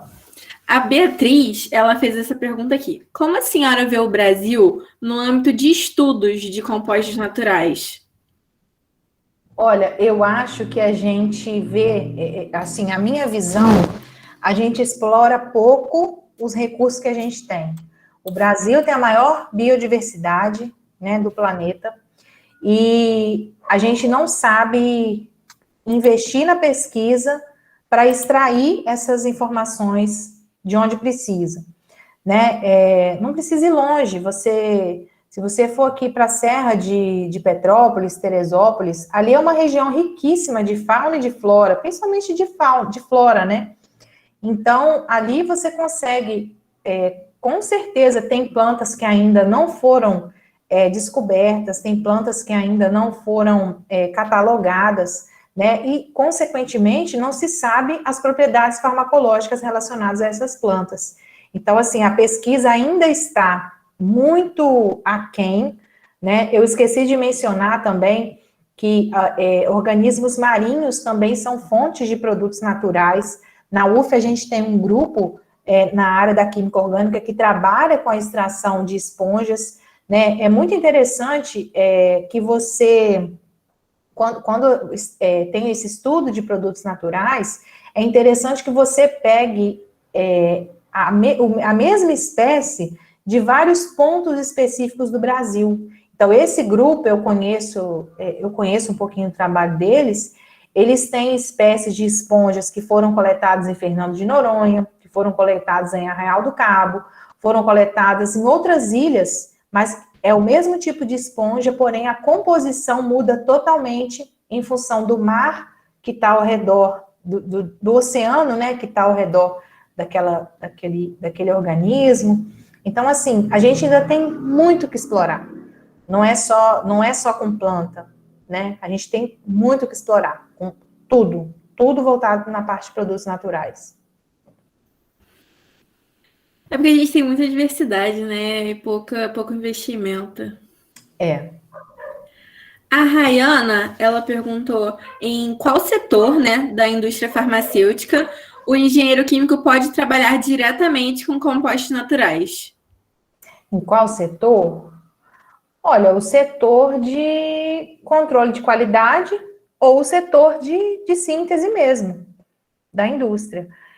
Mas aí vai depender, porque vocês, engenheiros químicos, como os farmacêuticos, vocês têm uma ampla variedade de mercado, né? Então, se você pretende ir para a indústria e trabalhar com esse tipo de produto, com esse tipo de material, né? Você já tem que se preparar durante a sua graduação, já fazer cursos especializados voltados para essa área, para que você se familiarize com aquele ambiente que vai ser o seu futuro local de trabalho, né? Não adianta, por exemplo, fazer uma iniciação científica numa área que não vai ser algo que você vai trabalhar. Às vezes a gente entende que o aluno muitas vezes faz algum tipo de iniciação ou mesmo estágio por questão mesmo financeira, né? Não é a área dele que ele vai trabalhar, que ele quer trabalhar. E aí a gente entende, né, que isso também faz parte, mas você já tentar se especializar nesse sentido já é interessante.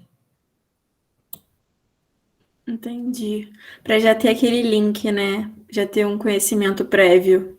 Isso.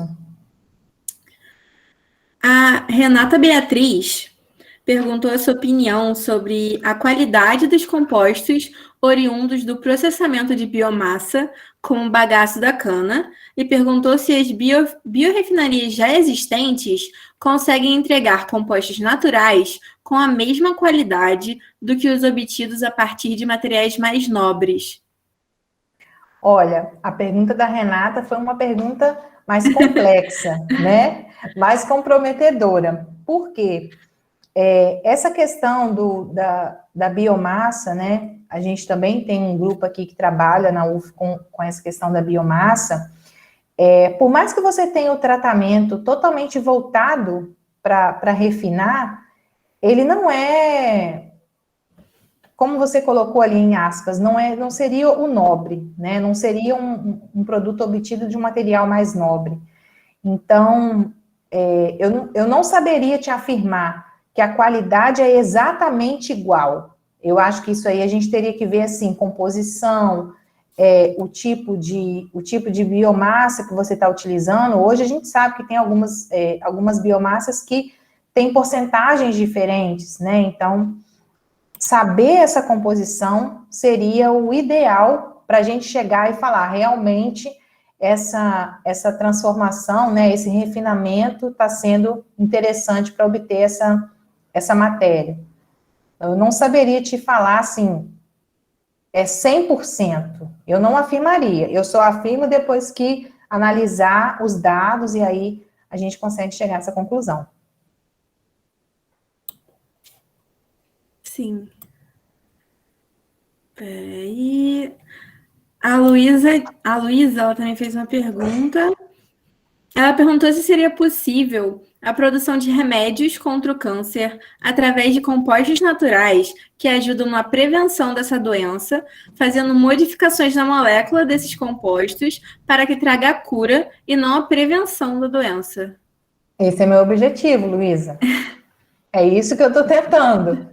Eu e meu grupo, a gente está tentando trabalhar com essas moléculas, né, que a gente já entende que tem alguma atividade biológica, né, seja ela qual for, pode ser antitumoral ou antibacteriano, mas que a gente faça modificações que ela não seja apenas uma prevenção, mas que ela seja efetiva, né, e quando a gente trabalha com produto natural, a gente tem uma tendência da célula normal absorver aquela substância e aquela substância não causar nenhum tipo de dano, né? Então, a vantagem de se trabalhar com produto natural essa seria a principal vantagem, né? Você estaria selecionando a célula tumoral, por exemplo, a célula que está com problema, né? Ao invés de ter algum dano para a célula normal. Isso é possível. Eu não sei te dar um exemplo especificamente, mas já acontece. Seria ótimo, né, se É o você sonho, conseguisse. é o sonho.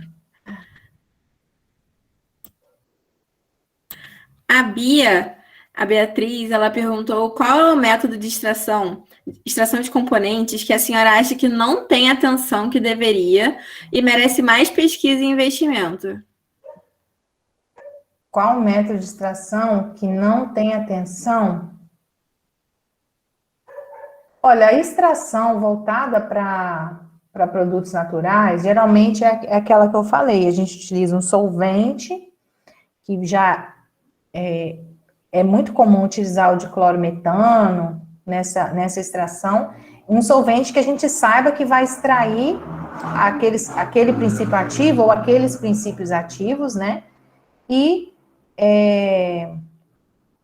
depois você analisa o seu filtrado, né? E aí você vê os componentes que tem ali dentro. eu não sei precisar uma área que está sem esse investimento. Isso eu não saberia te precisar, Beatriz, mas a metodologia para extração, ela não requer recursos assim muito grandes. Você precisa de solvente, você precisa de vidraria, você precisa da matéria-prima. O recurso, muitas vezes, é você trazer essa matéria-prima para o seu laboratório. Às vezes você precisa fazer a coleta, e aí a forma de fazer a coleta, se não for adequada, você perde seu princípio ativo. A forma, no transporte, se você não armazenar adequadamente, você também perde a sua matéria-prima, né, da qual você vai fazer a extração. Então, talvez o investimento pudesse ser nessa logística, né, até chegar no laboratório. E muitas vezes os pesquisadores usam recursos próprios, né, para poder fazer esses trabalhos de campo, muitas vezes, principalmente esses de extração, de pesquisa de plantas. O Brasil também é muito amplo, né, para ter certeza de todas as pesquisas que estão ocorrendo no momento. É isso aí. Agora tem uma pergunta do Renan. Ele falou assim: a senhora citou alguns compostos naturais que auxiliam no combate ao câncer. Nos produtos usados em nosso dia a dia, ainda temos muitos compostos sintéticos que podem influenciar no desenvolvimento da doença? Temos. A gente tem, os nossos alimentos são muito ricos em sódio. O sódio, ele causa um desequilíbrio eletrolítico nas nossas células extremamente elevado. Quase tudo tem sódio, quase tudo tem açúcar demais. É aquilo que eu falei, o açúcar em si não faz mal, mas a quantidade de açúcar que a gente encontra no alimento, a quantidade de sal que a gente encontra, é algo que vai fazendo mal para a gente, porque vai sendo somado. Vamos colocar aqui um exemplo. Eu sei que muitos de vocês não gostam de café, mas vamos supor que vocês tomem café. Uma xícara de café na manhã, vocês coloquem Nescau, vamos lá, Nescau com leite com Nescau. Nescau é cheio de açúcar. Aí você toma café da manhã, você ingere Nescau, leite com Nescau. Uma colher de Nescau com 200 ml de leite não é suficiente, você coloca 4 colheres de Nescau. E aí o fundo fica até aquele chocolate lá embaixo, cheio de açúcar. À tarde, você vai tomar o Nescau de novo. Ou seja, mais 4 colheres de açúcar para dentro. Depois do almoço, você quer comer um doce, porque você quer uma sobremesa. Aí você vai e compra um bolo com calda de chocolate. No café da tarde, você come um bolo com calda de chocolate. Olha quanto o seu organismo está ingerindo de açúcar, e no meio do caminho vem açúcar, vem sal. Isso eu estou dando um exemplo muito simples, bem simples mesmo. Mas assim, a nossa alimentação é muito inadequada. Eu tenho certeza que muitos de vocês não comem verdura, não comem legume, não comem hortaliças, né? Não têm hábito de comer frutas. Ou aqueles que fazem são pequenas porções, não o ideal para nutrição, né? Então, assim, esses hábitos, essa soma, faz com que o seu organismo esteja cheio de substância, um acúmulo de substância que pode desencadear diversas doenças, não somente o câncer, né? Doenças relacionadas ao coração. Hoje em dia, a primeira maior causa de mortes no mundo são doenças do coração e a segunda é o câncer. Então, são doenças que muitas vezes estão relacionadas com os maus hábitos alimentares, né? Não somente maus hábitos alimentares, mas também falta de exercício físico, consumo exagerado de bebida alcoólica, consumo exagerado de cigarro, né, de drogas de alguma forma. Enfim, isso tudo vai acumulando no nosso organismo. E aí a célula vai tentando combater, mas chega um momento que ela não consegue mais. Quanto ao sódio, dá para ver, né? Quando a gente lê o rótulo, né, de algum dos alimentos processados, o número, o valor, né, do sódio é altíssimo. Sim. Realmente é tipo absurdo, assim, quando você presta atenção, né? Muita gente não lê rótulo, mas se parar, assim, para ler, a gente consegue perceber, né? O Sim. nível. Às vezes, tipo assim, só um produto tem mais do que a gente deveria consumir naquele dia. Sim.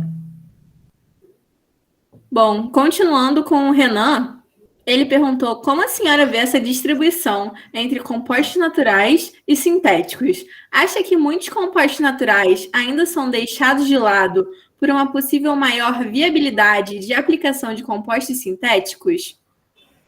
Então, o composto natural, ele dá trabalho para ser obtido e dá trabalho na extração, dá trabalho na elucidação, porque quando a gente fala ali eu estou mostrando para vocês uma substância. Quando você faz o processo de isolamento de um princípio ativo, de um produto natural, não vem uma substância, vem um monte. Tem plantas que têm 30, 60 compostos ativos. E como que você sabe o composto que está ali? Você tem que ir montando um quebra-cabeça. Você faz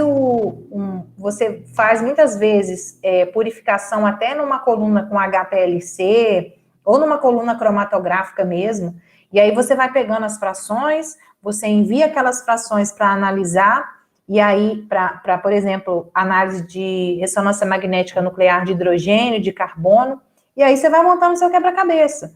Você acha um sinal que é característico de um carbono, você acha que é um sinal característico de um hidrogênio, e aí alguns compostos são descritos na literatura, né, mas quando não são, é aí que vem o trabalho. E muitas vezes, montar esse quebra-cabeça requer tempo, requer experiência e requer dedicação. E às vezes você pensar na síntese é mais fácil, vamos dizer assim. Não é fácil pensar numa síntese, porque você tem que pensar na toxicidade, no produto, o que eu tenho disponível no meu laboratório, quantas etapas eu consigo chegar naquele produto final, o rendimento da minha reação, quais os subprodutos que são formados durante aquela síntese, se a síntese vai ter uma rota única, ou eu tenho que preparar intermediários e depois juntar esses intermediários para chegar no produto final. Isso tudo é relacionado à parte sintética. Então, assim, muitas vezes, dá trabalho igualmente, o trabalho é árduo. Só que muitas vezes, o quebra-cabeça para montar na parte de produto natural, se você não tem essa experiência, te dá muito trabalho. E aí muita gente acha que PN é difícil, entendeu? Aí, às vezes, para a indústria, né, vale mais a pena só investir no sintético. Exatamente. Eu acho que essa última pergunta é a da Rayana. Ela fala assim: a cada dia que passa, mais substâncias são oferecidas em cápsulas, pílulas, como método de substituir o déficit nutritivo pela alimentação, por exemplo. Pessoas que não costumam comer peixe perdem o ômega presente nesses alimentos e acabam optando por suplementos. Você acha que futuramente a sociedade pode acabar se acostumando a esse método e tornando essa prática mais comum, deixando de lado a fonte natural? Isso já é uma tendência. Isso já é uma tendência porque compara os hábitos alimentares dos seus avós, dos seus tios, dos seus pais, dos seus irmãos e os seus. Os hábitos são completamente diferentes. Principalmente as pessoas mais antigas, né? Os nossos avós, eles têm um costume de ingerir arroz e feijão de uma forma, muitas vezes são pessoas bem magrinhas, né? Não são pessoas acima do peso. Por quê? O organismo foi acostumado a ingerir aquela quantidade de alimento e aquele determinado alimento durante toda a vida, né? Então, o advento do miojo, o advento do refrigerante, o advento de enlatados, o advento de embutidos, faz com que cada vez mais a gente desembrulhe mais e descasque menos, né? Então, há uma tendência de não utilizar tanto, não consumir tantas frutas, tantos legumes, tantas verduras, né? E optar pelos alimentos rápidos. E aí, o nosso organismo fica deficiente daquele determinado princípio ativo, né? Então, existe essa tendência, assim, de suplementação, mas isso deve ser feito sob orientação do nutricionista ou do endócrino, né, responsável pelo seu cuidado, pela sua saúde. Jamais utilizar produtos sem uma orientação adequada, né, porque você tem que saber a quantidade necessária da ingestão daquele determinado produto por dia para o seu organismo.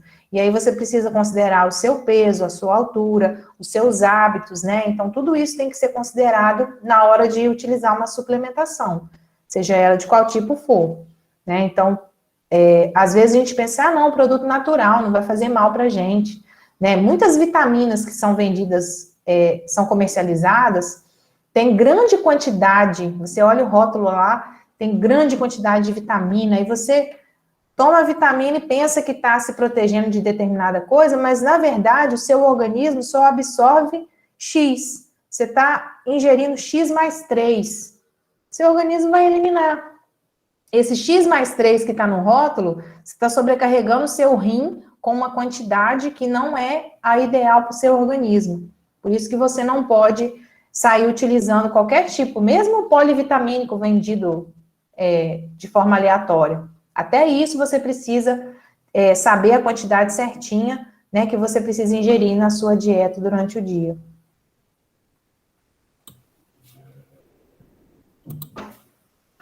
Tem muita gente que, né, em vez de comer laranja, né, toma aquele Cebion, que é aqueles efervescentes, né? Acontece muito. Realmente, tipo, minha mãe mesmo, ela tem muito costume. Aí ela acaba. Mas aí no final ela acaba comendo laranja e o Cebion, e eu fico assim, mãe, era só comer a laranja. E o Cebion, quando ela toma, ela espera um tempo depois que ele se dissolve? Como é que ela toma? Assim que dissolve, ela toma. Correto. Ela não deixa parado, não, ela só. Correto, porque ele tem também vitamina C, e se você deixar por muito tempo, a vitamina C vai ser oxidada e aí já era a sua vitamina. Fala pra ela, porque ela faz um jarrão de suco de limão e deixa na geladeira toda a vida. Então, não adianta. Se ela está fazendo para prevenir para a vitamina C, por exemplo, não tem mais. Bom, acho que acabaram as perguntas, a não ser que alguém tenha mais alguma, né? Que queira falar.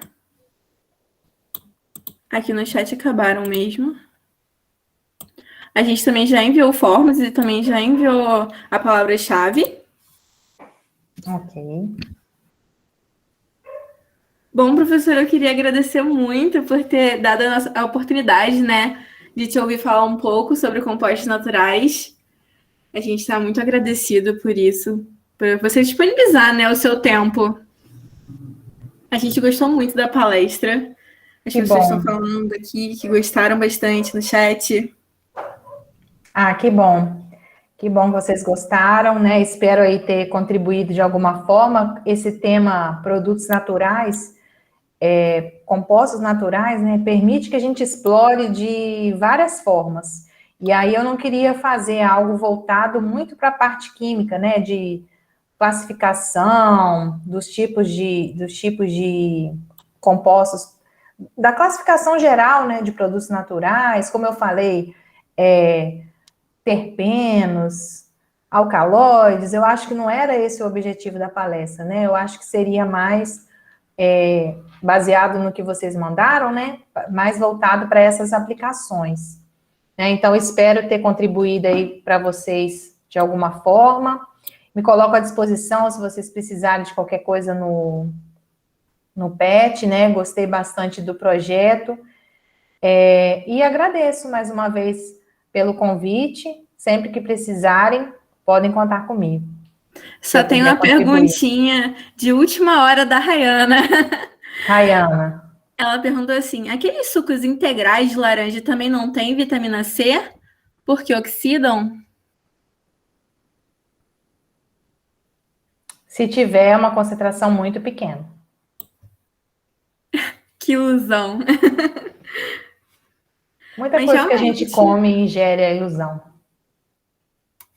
então a maioria, né, desses suquinhos não deve ter nada assim muito. A A, maioria.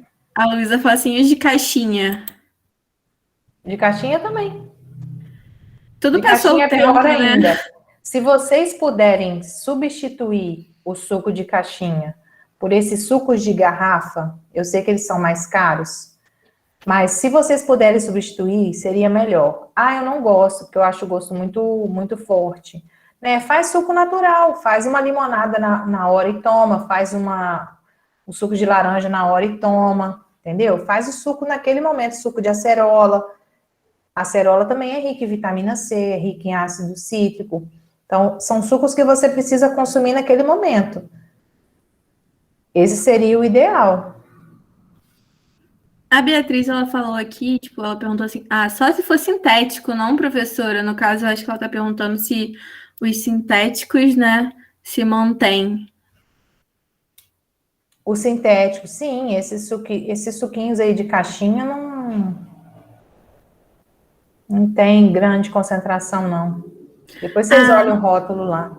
A Luísa, é porque como você mencionou para comprar o de garrafa, ela falou se o de garrafa ele também não oxida, né, a vitamina C depois de um tempo, então não seria mais ou menos a mesma coisa? Então, mas se você observar a garrafa, as garrafas elas têm uma cor, geralmente é frasco bem escuro.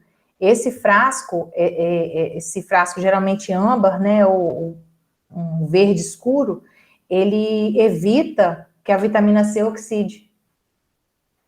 Então, nada está ali ao acaso. Então eles Observa, oxidam, tipo, eles ainda oxidam um pouco? eles oxidam um pouco, porque nada se compara a você fazer e tomar.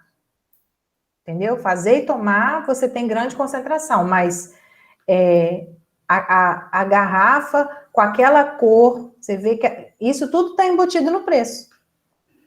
Né? Por isso que esses sucos são mais caros que um suco de caixinha, por exemplo. Se vocês olharem esses sucos de garrafa, não estou fazendo propaganda nenhuma, tá, gente? Não tem nada com suco de garrafa. Eles têm poucos conservantes, porque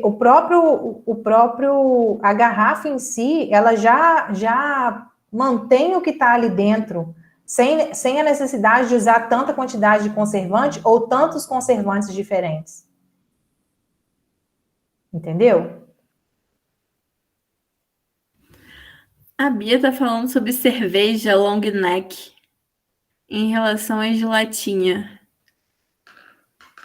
Bom, eu não tomo cerveja, mas quem toma fala que a cerveja na garrafa é mais gostosa que a cerveja de latinha, que tem um sabor, pelo menos as pessoas que eu convivo falam isso. Eu não bebo, então essa experiência eu não posso compartilhar com vocês, mas acredito que tenha diferença. Se a gente for olhar pelo refrigerante, o refrigerante, antigamente, ele era vendido em garrafinhas pequenas. Né? Tanto que a gente até reutilizava, provavelmente não é da época de vocês, a gente reutilizava aquele vidro e depois veio as latinhas, né? Você tomar um refrigerante de garrafa, você sente muito mais o gás e o sabor do refrigerante do que na latinha. Ah, isso é verdade. Mas só que ainda, pelo menos cerveja, ainda tem essa parte de você entregar o vidro, a garrafa de vidro, e eles te A retornarem. cerveja ainda tem, a cerveja ainda tem. Mas antigamente isso era muito com refrigerante também. E depois que veio a questão de utilizar a latinha para o refrigerante, né? Para comercializar o refrigerante. Hoje em dia a gente acha bem mais latinha, né? Às vezes é até difícil, Sim, né, você de... nem acha mais garrafinha pequena. Geralmente quando tem garrafa eu até compro quando é a garrafinha, porque ela realmente é bem melhor. Tem nem comparação.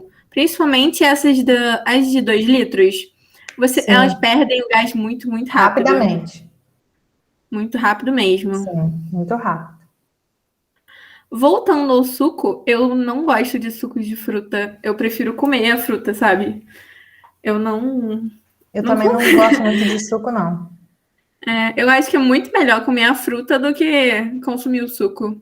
É, porque um muitas vezes o costume. suco você quebra a fibra. E aí o seu organismo não quebra a fibra, você já dá a fibra quebrada para o seu organismo.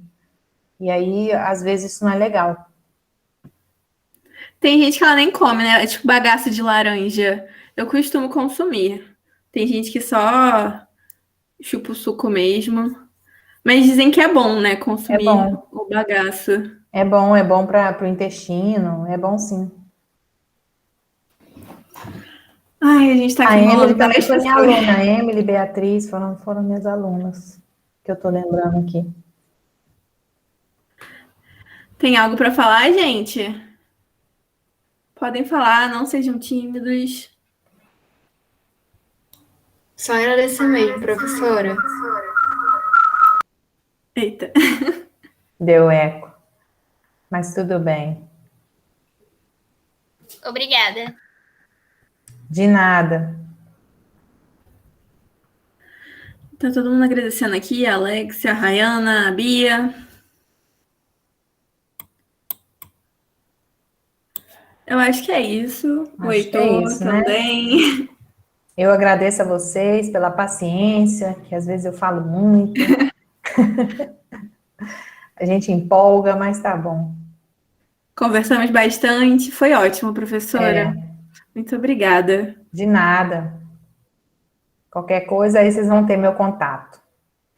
Sim. Então é isso, gente. Quem não preencheu, preenche o formulário e a gente vai mandar, aí a gente vai mandar os certificados por e-mail. Você vai querer, professora, um certificado de dizendo que você ministrou a palestra? Ah, se você puder enviar, por favor. Então eu vou falar para a gente produzir também junto com os outros e a gente envia por e-mail, tá bom? Tá, joia. Então é isso, gente. Muito obrigada por terem participado novamente e até a próxima palestra. Fiquem ligados nas nossas redes sociais, hein? Até mais, gente. Boa noite. Obrigada aí pelo Tchau, convite. Boa professora. noite. Boa Tchau. Tchau, noite boa e noite. um Beijão.